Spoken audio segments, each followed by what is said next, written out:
Kolbrin Bible, Book 2, Gleanings, Chapter 7, Death of Yadol, GLN 7:1. Hermenetar married Astmeth, daughter of Anachus, governor of all the western parts of Hamanus, and the mother of Astmeth was Nephrobatama, daughter of Hahuda, prince of Karami.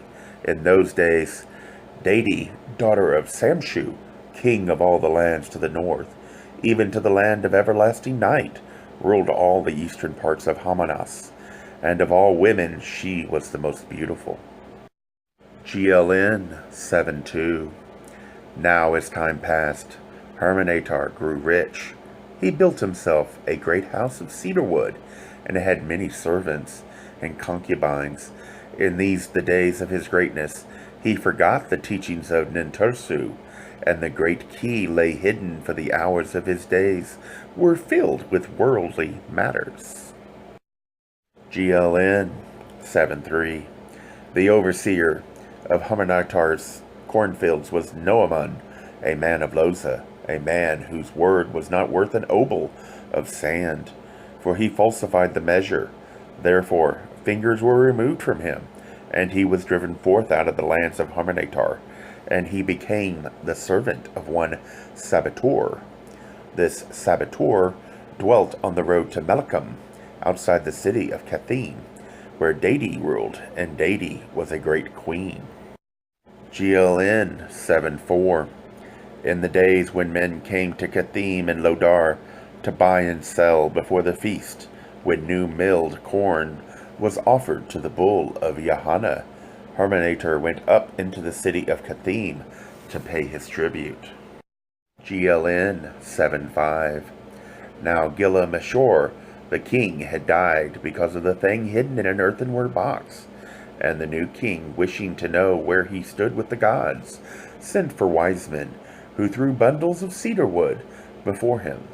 They saw he was destined to reign in greatness and prosperity, providing that he never quarreled with a queen or killed a child. Therefore the king deemed it wise to strengthen his peace with Dadi, and sent his son to her with many gifts. GLN 7:6. The prince journeyed some days, then stopped at an inn a day's journey from Kathim, and supped there. And while he ate, word was brought to him that someone wished to speak with him. It was Noaman, and he spoke poisoned words regarding Hermenetar, so these should be brought to the ear of the queen. Thus, when Hermenetar entered the city of Kathim, he was seized and brought before the queen. But when she saw him and spoke with him, Dadi found no fault with him, and looked upon him with favor. Therefore, though the prince departed, Hermenetar dallied at the court of Queen Dadi. GLN 7:7. Time passed, and Hermenetar came frequently to the court, and he was well favored. But it came about that strife arose in the lands about, for the mother of the gods strove with the father of the gods. It was a time of turmoil, when the hand of brother was against brother, and all the while Hermenetar rose in the esteem of the queen. So it came about that a son was born to Hermenetar and Dadi. While the lands about had been ravaged by war, there was peace in Kathim. But when the son of Hermenetar and Dadi was scarce 1 year old, men came bearing tidings of war. The hosts of the king had gathered, and voices were crying in the marketplace, "Prepare to die, for those who are mightier than the Hambala are upon us. None shall be spared from the fire of the pit, neither old men nor women and children. For those who came were the children of Gesed, the serpent, the cunning one, whose mother was one of those who brought defilement into the race of men. These people knew neither justice nor mercy." GLN 7:8. The priests and the people went up into the mountain together before the cave of Yahanna. They cried out to be delivered. They were overpowered with weakness, and their teeth shook. Their knees became weak. But Dadi remained in the city, and she appointed Hermenetar captain of her war hosts, and he gave the orders. The arms makers bent to the task. making spears of willow wood and casting axes. Herminator freed Turtan because he had renounced his father and become a slave, and gave him command of the bowmen, for Turtan was a man of might and a bowman of renown. GLN 7-9. In the days when men feared because of the bull of heaven, the war host of the children of Gesed gathered on the plain, and the fires of their encampment were at night numbered like stars.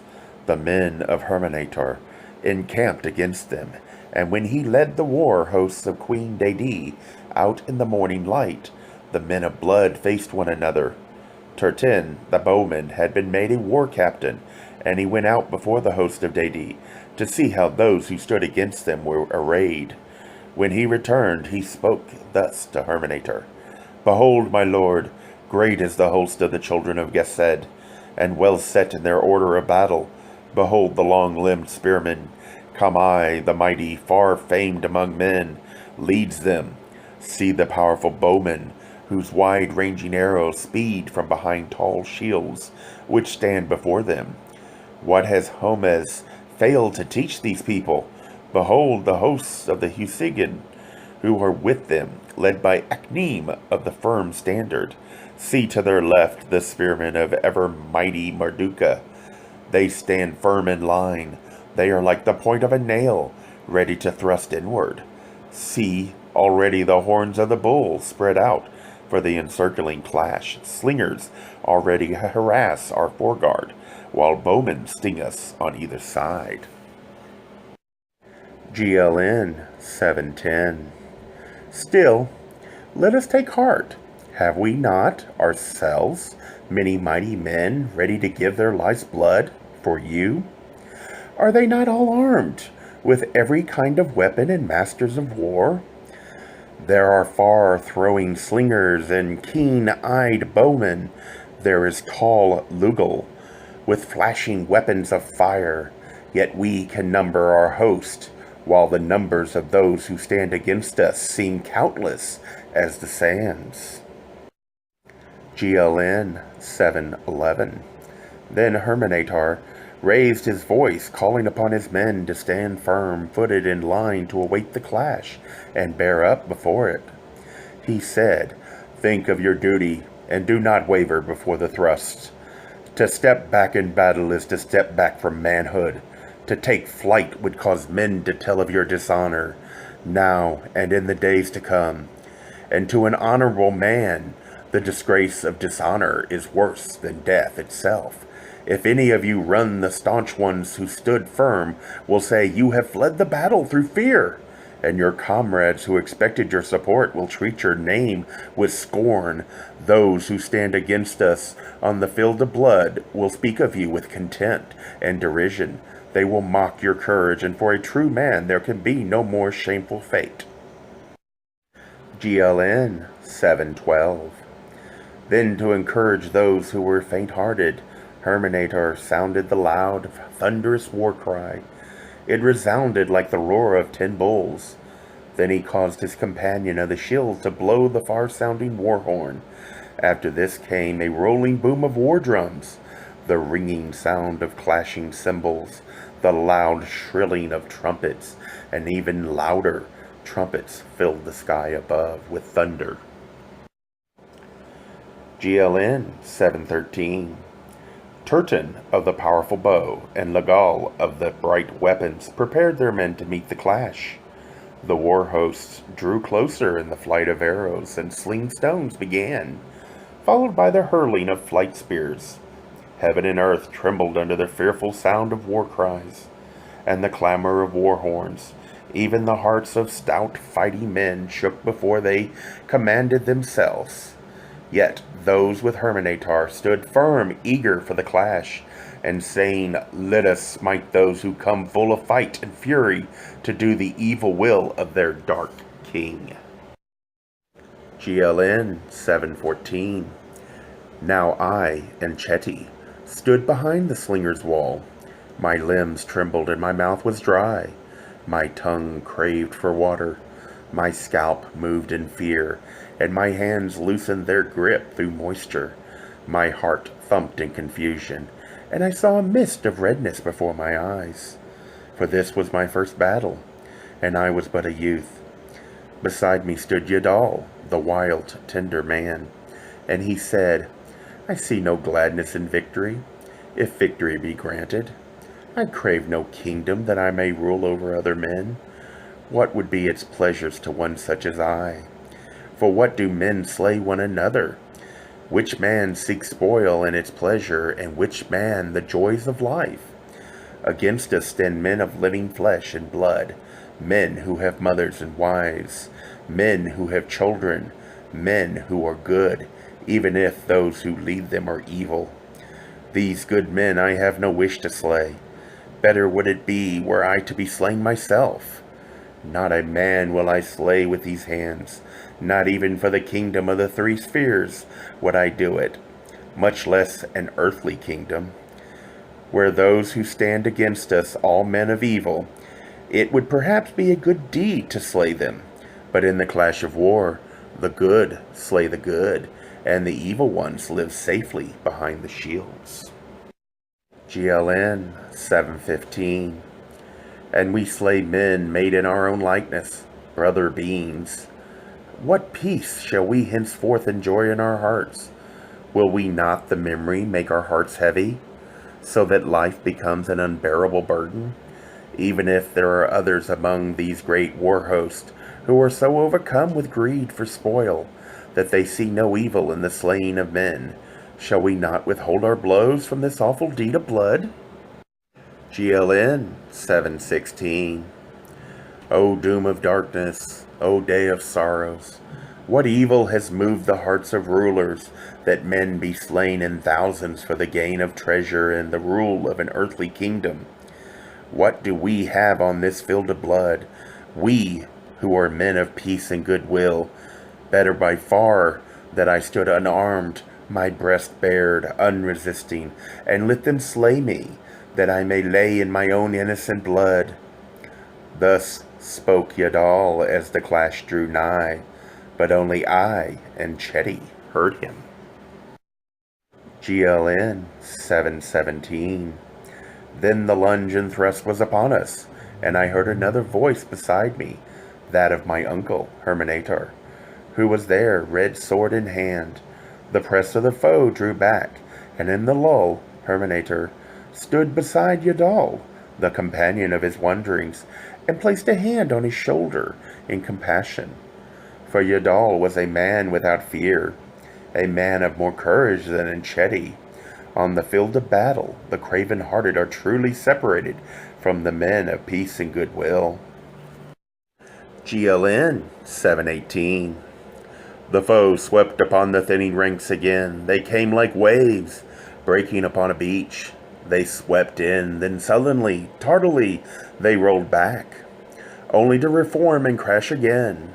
As they came, I heard Herminator open his mouth and cry out, They come yet again. They are upon us. Arise and greet them. Arise above this field of blood like men, for this is the day of heroes. This is the final test. This is the last trial of strength, the last effort to cast back. Why this lifeless rejection of all that is manly? Strong men cannot despair in their hearts when facing conflict and death. This gains neither victory on earth nor peace in heaven. Stand as you have done, firm-footed, rising to the battle clash like the whirlwind that carries all before it. We are but men who know nothing of the causes of gods and their ways. I fight for the cause of loyalty and honor. I know not whether their victory or ours be best for the true cause of God, but I fight. Come, rise to the clash. GLN 7:19. Then the remnants of the war host came together in the clash of arms. The cruel weapons struck one against the other, blow and counterblow. There were dull cries of death, the shrieks of pain, and the shrill shout of victory. The last efforts of weary bodies, the last cries of dry-throated voices, The men of Herminator stood firm in the line, and the war host of those who sought to overwhelm them broke like a wave upon the seashore. They came no more. Herminator stood bloodied and proud in the exultation of victory, but it passed in a moment when he saw Yadol lying among the dead and dying, wounded to death, but not yet dead. He had taken upon himself the spear thrust meant for Enchetti. GLN 720. Herminator lifted him up, his knee under his head, and Yadol opened his mouth and said, "The Great One has given you the victory, and for you, behind and beyond the victory, I see a great destiny, and therefore a difficult one. Be not heavy-hearted, nor let your spirit grieve. Heavy laden with sorrow because of me, weep not, for this I know. He who thinks he can slay another, or be slain by him, is devoid of enlightening truth. The spirit of man cannot perish by the sword, or be overwhelmed by death." GLN 721. The sharp weapons of war cannot harm the spirit, nor can fire burn it. Waters cannot drown it, and soil cannot bury it. My spirit departs to its abode, beyond the power of sharp sword, beyond the reach of thrusting spear, beyond the range of swift arrow. Now face to face with what must be and cannot be altered, face to face with the ultimatum of destiny, cease from sorrow. GLN 722. What is this passing thing called life, this fragile flower so tenderly cherished? Seen in its true frailty here on the field of battle, does it have any real meaning? Here on the field of blood, the dead sleep to awake to glory. To the victorious ones remaining alive, there is glory on earth. So do not dally. Here with the dying arise. Go to your proper reward, and lay me down to mine. Fear not for me, already I see the welcoming light beyond the veil. We shall meet again. GLN 723. Thus Yadol departed from earth, and he was laid to rest in glory. He sleeps among the hills and trees, among the wild birds and beasts, which were his friends.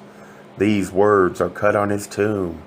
He was a man of peace, and died because other men were not as he.